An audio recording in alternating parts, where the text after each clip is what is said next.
everyone, I'm Obs on Obs Avenue, and today I really wanted to talk to you about teaching children self-management skills. I have been studying these and have worked out some systems, and I feel that it is such an important job as a parent to teach our children about what's going on inside them and give them tools on how to manage these skills or manage these things that are going on inside them before they leave the home. There is so much going on in the world and in our bodies, and with suicide and high functioning ADD and all of these things, we don't quite have a grasp of what's going on and how to deal with it. And so anyway, these skills are not only just for teaching our children, but for tools for us to use as well. And so I wanted to show you the things that I have learned and the things that we have implemented into our home and see if they help anybody else. So I have young children, and so I decided to create visual folder. The best way to present this is in a controlled setting, like for a family home evening or during a school lesson, or just a set aside time rather than an in the moment. For one of two reasons. The first one is they will not be in a focused state of mind where they can accept what you are trying to teach them. And two, it will turn it into a negative experience rather than a positive one. And we want this to be a positive experience so that they can add it as a tool to their tool belt to use to manage their self skills. Okay, so like I said, I have young children, and so I use a visual to teach mine. Older children, you can just go through it as a lesson to give them tips. I like this visual skills just so that they can go over this lesson not only once, but they can go over it by themselves several times and just build onto those basics. So I created a folder, and in that folder, with the lesson, I start with energy. I talk to the children about what is energy, maybe do a little science experiment, however you want to introduce what energy is and how energy flows inside our bodies. We have high energy, we have low energy, and then we have what is a balanced energy. You can use a balanced thing to show this as a visual if your kids are visual learners. And so what our goal in our body is to create a balanced energy. When we are too high, our focus, it can't be clear, and when we are in a low energy, we just can't get up to do the things that we want to do to be successful. And so to be a successful person, we need to have our energy to be balanced. So my first lesson that I go over with my children are the different energies. So we go over high energy and like what creates those energies. So if you can see here, we have like high energy drinks and sodas. This to ask them if they've ever noticed after they've drinking a pop, if they feel that they have these kind of things or they feel high energy. Being on electronics for long periods of times overstimulates the brain and creating a high energy also. But also it's okay to play on these things once in a while. It's okay to have a pop once in a while, to keep things in balance. Balance is everything. We go over lots of sugar. Now, actions can have an energy intake, not just the things we put in our body, but also the things that we do. So like this one, when I yell, I noticed me as a mom, as soon as my voice raises, my energy builds, and then I am out of control. When they yell at their brother for taking their car, their energy raises, they're no longer in control of the situation, and they cannot focus on what they're trying to get out. So yelling creates high energy, and also this little guy, I can't remember what his name is, but he represents fear. When we are afraid, our imagination is just going and our energy is built up so high that we can't focus on reality, right? So I just give them lots of examples of feelings of what high energy is, what kind of creates it emotional wise, and things that we are putting into our body, just so that they can have an awareness. Right now I'm just teaching them awareness.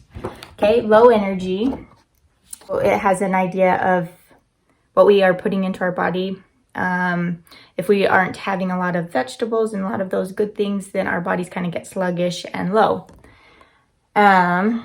Same with our sleep schedule. This is more like for your teenagers, just to kind of give them like a heads up. When we're staying up all night, it will cause for a low energy level. This one is interesting. It is a reaction from all of these, and mainly from these top ones, I guess. When we have such a quick high from like your energy drinks or from the electronics and stuff, when we have a quick high, I teach them with a ball, the higher you drop the ball, the faster and harder the ball falls, right? So the quicker and faster we have a high of energy, the harder and lower it will crash, which is what this represents. And with that crash can come, for your teenagers, you can go into like it causes depression, and you can give them awareness of suicide and help your children be aware of what's going on and things that do happen. Talk about it. Create a door or window for them to come talk to you about things and understand what's going on in their body, or have an idea of, hey, maybe this is going on. Hey, I think maybe I need some help with this. Lazy days, I have these, and I have noticed when I do have these, I do get low energy, and then it is hard to get myself back up and get going again. So when we sit around and do nothing, then we have low energy, and I'm sure everybody has been able to feel that.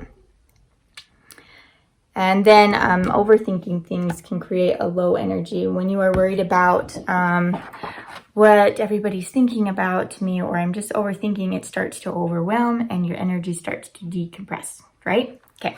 So anyways, I talk about energy to the kids, of what kind of causes might be from, and just so that they understand there's this feeling in my body, or I don't have the feeling in my body. So like, what is going on? It's not, I'm messed up. There's things that's going on. And then I have all boys. So we turn this into a karate lesson of wanting to become a master. So just to make it fun for kids, this is an idea for you.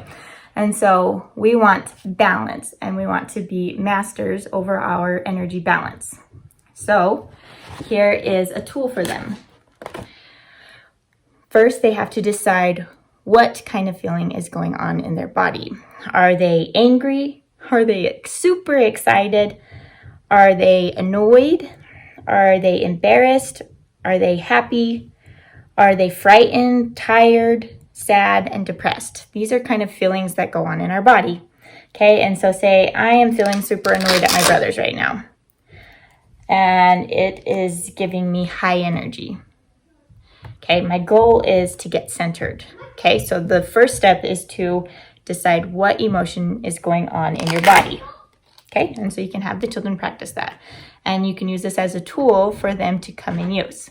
Okay, so after they decide what their feeling is going on in the body, then they can decide what they want to do about it to bring it back to center. Okay, so now this one says take control. Sorry, we can fold this over a little bit more for you. Okay, so now they want to take control. And me and my boys came up with some activities that we can do to take control. All of these activities should only take 5 to 10 minutes max to get back to center. So breathing can be used for high energy and low energy. Taking deep breaths can give us energy, and it can also help us calm down. Service is a great energy builder. I think most of these can be for both. Stretching is a great energy builder and sometimes a calm downer. That one's good too. Drawing, exercise is good for both. Reading, maybe writing, maybe we need a healthy snack to kind of help build us up if we have low energy. Maybe like just a scoop of peanut butter or something sometimes helps my boys too. A cat nap, this isn't like just going and taking a nap all day. This is like a 5-10 minute power nap, and they're really helpful. Music. Music is a wonderful tool to either build energy or help it calm down. There is this book called The Rabbit Listened, and I highly recommend going out and finding it. I read it to my boys when we go over this, and it's learning about dealing with emotions in a proper order type thing, of how sometimes you need to just sit quietly and feel loved, sit next to somebody and just feel that love. So I would highly recommend reading that. And so that's why we put that picture in there as a reminder that you just need to feel loved. And sometimes if you don't have something, you can use a stuffed animal or a blanket and just wrap yourself in it and feel love with one, I guess. High energy is a thing that we have a lot with 5 boys. And so sometimes when we're out in public or at church or those kind of things, or they can't just go exercise and burn that energy off, there's 2 things you can take with you everywhere. So you have your body and you have your breath. So step 1, if you don't have any of these things, is take your breaths, your deep, slow breaths, okay, to slow down or pick up. And then your other one is to burn energy quickly. And that is to take your palms and you push them super hard together. You can do this underneath a desk. You can do it wherever. And all you do is you push your arms hard as you can, push your feet into the floor as hard as you can. And by doing this, all of that energy that's built up and shaking around in your body is going to go straight out through it. You're like a lightning bolt. You're giving it a ground to go through, okay? And so by pushing it, all that energy is going to burn out for you so that you can then come into a clear mind where you are focused and centered again. So that was my tip before I go on. Okay, so decide what emotion you have. Decide what you're going to do to bring that emotion into a controlled setting. So they take that 5 to 10 minutes and now they are in a controlled setting. And so now comes the power part. Your brain is a powerful tool. So you just needed to get that energy into a certain course. Anyway, so you get your energy under control. After your energy is under control, then comes the mind management part, which, like I said, your mind is a very powerful thing. And a friend taught this to me, and it has been amazing in my life. I've been using it daily, and I really want to share it with anybody else to see, just to help anybody. I feel like this is information that everybody should know. Okay, so the first step is actually, there is no steps. You can start in any order. I can start in the middle. I can start at the top. I can start at the bottom. Okay. But for instance, we're going to come up with a circumstance. Okay. The circumstance is unchangeable. The circumstance is a fact and it has no feelings attached to it. It is just what has happened. Okay. So maybe the thing that has happened is my brother took my car away from me. Okay, so there's no feelings, there's nothing happened or nothing attached to it. It's just the car's been taken away. That's all that is. And so I keep this marker and stuff with the folder. That way they can kind of go through this and figure it out by themselves. This is tools for them to practice and master themselves. And then the more they practice, the more they can just do it quickly in their mind and get to where they need to be. Okay, so the first step was that my car's been taken away. I don't even know if this is backwards to you guys. I can't tell. The second one is your thought. Because of this action that happened, there is a thought that follows. This is the agency part. This is what you are in control of. This is what creates your results, your actions. So sometimes we get it backwards. I want to quit the habit of yelling. I want to quit this habit. And so I try to stop the action part, but really my agency starts at my thought part, which creates the action part. Okay, so my thought, let's say for taking away the car, my thought is that was mine. Okay, with the thought that is mine, then I create a feeling with that thought. The feeling with that thought comes selfishness or ownership or, like this is mine kind of thing. So my feeling becomes selfish. Okay. And because I'm feeling selfish, so I have the circumstance, I have the thought, and now I have the feeling. And because of the feeling, I have an action. Now the action is the part that we try to change all the time, which you can change it. It's just easier to change it from here than from here. Okay. So action, now my action is I hit my brother, or I push him, or I grab it away really roughly. I'm angry, okay? I'm going to add anger to that feeling too. So the action is I push him and take the car back. And now the result is I was a mean brother, or I made my brother cry, or the result right now is negative. Okay, it's a negative result. Say something had just happened and the child came to get the folder. They could start right here with this feeling part and say, I am feeling angry, or I am feeling frustrated, or something like that. That's going to put the feeling that they're going to put there. And they're going to start here. I'm feeling angry. And then they can be like, well, I'm feeling angry because this is what happened. Here's the circumstance. Okay, now I'm feeling angry. This is what happened. What was the thought that came into my mind because of this? And this is where the action part comes in. So now, and because of that, I pushed my brother and I'm in timeout, or whatever happened, okay? So now it's their job to change this part. Okay? So now I will erase that bottom half, because I don't like that result. I don't want to have that negative result. So now I'm going to say the car got taken away. And now my thought's going to be, my brother would like to play with this car. Now that makes me slow down in a more hesitant way rather than a grabbing way. It's more, my brother wants to play. So now my feeling is more patient. Or maybe my feeling is more understanding. My feeling is a little bit more calmer. So now I can think of it. And now I can take the action of explaining to my brother.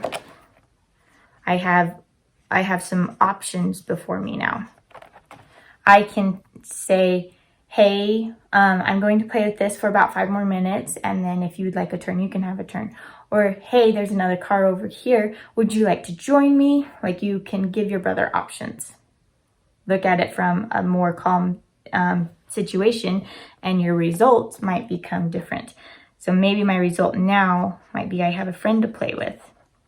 And then you can always give them more options of if they need help or an adult to step in. Okay, let's take this into a bigger situation. Okay, let's start with the result line this time. Let's start with I'm in depression. And let's figure out why we've gotten here. Okay, I'm in depression.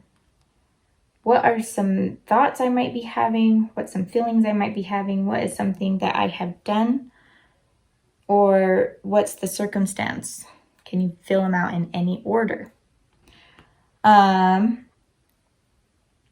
For some situations, the thought is embarrassment. Maybe there is sexting that goes on. There is a lot of things that go on in the high school that create a lot of embarrassing situations. Maybe the thought is I'm not good enough. Maybe you're comparing yourself to somebody else. This creates I'm not good enough thought at some ideas of some things that might be happening. I'm not a good enough mom. Okay. And because of this, I've decided to close myself off. The action has been to shut down. The action has been to not talk to anybody, or to just be alone kind of thing. I don't want to be by anybody. I'm shutting down. So the action is shutting down, closing the door, being away from people. What happened? Did sexting happen? Did you compare yourself to somebody else? Did you have this high expectation of yourself that was unrealistic? Did you fail on a test or fail at something? There are so many things that can happen that will lead to depression, okay? So let's say I failed, whatever you failed at. That's the circumstance. You can't change it. You did it. You failed. Okay? So I'm in depression and I need to take some little baby steps to get out of this depression. Use those energizing tricks, but also use these tools of your brain power. Okay, so I failed. Maybe the thought should, so you need to start with changing my thought so that I can change my result. Okay, maybe the thought is I can try again. Maybe the thought is I learned. Maybe the thought is it's okay. Like, it can be simple and it can be baby steps. Maybe it's not going to be I'm going to try again. Maybe that's not your step yet. Maybe you don't feel like you can think that yet. So maybe your thought is just, it's okay that I failed. It's okay. Or that maybe your thought is, I am still loved. Like, take baby steps, okay? So I'm just going to write, it's okay. I failed. It's okay. Okay? So by feeling it's okay, or thinking it's okay, I can come to a feeling of acceptance, which is where I want to be.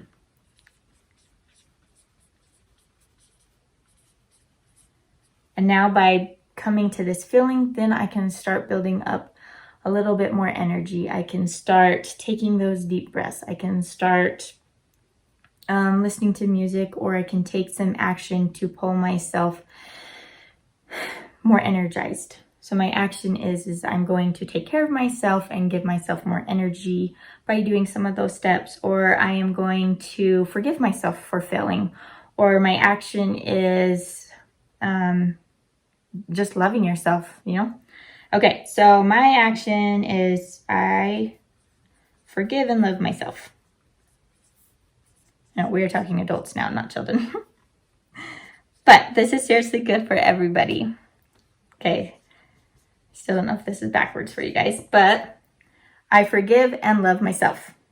Okay, and now the result is I am now in control of me, and now I can function. So the result is I am now functionable. Where before, when you are depressed, I'm sure everybody's felt depressed before, you become in a non-functioning state. You don't want to get out of bed. You don't care. And that's a scary place to be. But once I can change my thought, I can change my feeling, I can add an action when it becomes to this state, and I can have a result of now I can function. Okay. So, depending on who you're teaching, who you're talking to, even if you are doing this with you and your spouse, whatever you are doing, take these steps because they are amazing and they can be applied to all ages. They can be applied to my 2-year-old when he is having a hard time with the sharing toys. It can be applied to my 2nd grader or my kindergartner who is learning how to read and getting frustrated with words. Okay, he can step out for 5 minutes. He can take some deep breaths and get himself to where he can think. And then he can go and say, okay, I'm feeling frustrated because I cannot understand the words. Does that mean I think I'm stupid? Does that mean I think it's too hard? And then I can have mom help me come up with some good solutions of how I can change that thought of learning one letter, or let's break down the word, and mom will be right there to help me. Okay, I can do this and I got this, it helps all those ages. It helps the middle schoolers and the high schoolers with all the feelings that they are having and all the things that are going on. It helps me as a mom. It helps grandparents, all ages. And I would recommend implying this into your home. I hope this helped everybody. The steps is to get your energy under control so that you can focus and figure out what's going on, and then figure out what's going on and come up with a plan, change your thought, which will change your feeling, change your action, and give you the better result that you want. This is all I have for today, and until next time, bye.